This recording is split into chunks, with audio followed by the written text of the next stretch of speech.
est à Madame Valentin. Merci Madame la Présidente. Monsieur le Ministre, lors des auditions à la Commission des Affaires sociales, le discours était parfait. Mais entre le discours et les réalités des faits, le fossé est abyssal. Les départements, Monsieur le Ministre, sont appelés à voter leur programme régional de santé afin de soi-disant mieux appréhender les enjeux du vieillissement, d'anticiper la dépendance et de mieux prendre en charge le handicap.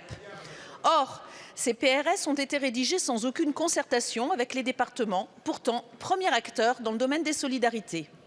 Résultat, c'est un fabuleux exercice technocratique, totalement déconnecté des besoins des territoires, du parcours de soins des patients, des attentes des professionnels de santé et surtout sans aucune vision à moyen et long terme. Monsieur le ministre, je voudrais savoir ce que nous allons faire des enfants en situation de handicap sur les listes d'attente, de ces jeunes adultes maintenus en établissement enfants en attente de place dans le secteur adulte, de toutes les orientations hors département, des enfants accueillis au foyer de l'enfance faute de place en pédopsychiatrie.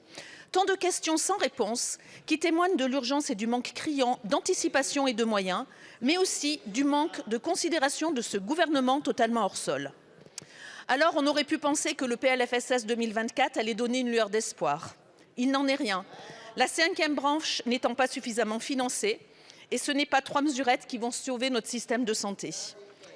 Monsieur le ministre, 50% des hôpitaux sont déficitaires, 70% des EHPAD. Le président de la FHF considère qu'il manque 2 milliards en 2023 et 2 milliards en 2024. Les pharmacies en milieu rural ferment leurs portes, les infirmiers, les kinés tentent comme ils le peuvent d'assurer le maintien à domicile, asphyxiés par les charges et une nomenclature qui n'a pas été revue depuis 2009. Monsieur le ministre, vous l'avez reconnu lors des auditions, l'argent n'est pas fléché au bon endroit, trop d'administratifs, pas assez de soignants, mais que fait-on? Je n'ose même pas vous demander votre vision à moyen et long terme, tant les discours ne restent que des paroles. La parole est à Madame Aurore Bergé, ministre des Solidarités et des Familles. Merci Madame la Présidente, Mesdames et Messieurs les députés, Madame la députée Valentin. Peut-être 2 réponses. Une première réponse sur la question des adultes en situation de handicap et donc en corollaire la question des enfants et évidemment la question de l'autonomie. Sur le premier sujet, on a aujourd'hui 10 000 personnes, 10 000 adultes en situation de handicap qui sont dans ce qu'on appelle les amendements Creton, c'est-à-dire qu'ils restent aujourd'hui dans des établissements qui sont dédiés à nos enfants. C'est la raison pour laquelle on a, et c'est financé évidemment dans le PLFSS. Le président de la République a au Conseil national du handicap, annoncer les 50 000 nouvelles solutions.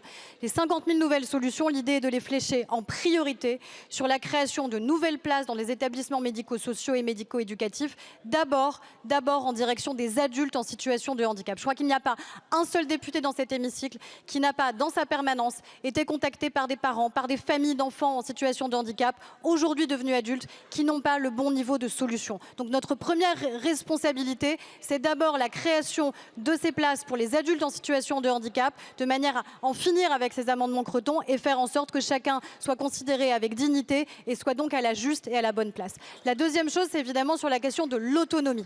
La question de l'autonomie, c'est encore une fois, en 2024, 40 milliards d'euros en financement pour atteindre en 2027 45 milliards d'euros. Donc il y a évidemment un choix, un arbitrage qui a été rendu qui est très clair, qui est de faire en sorte qu'on puisse adapter notre société au vieillissement.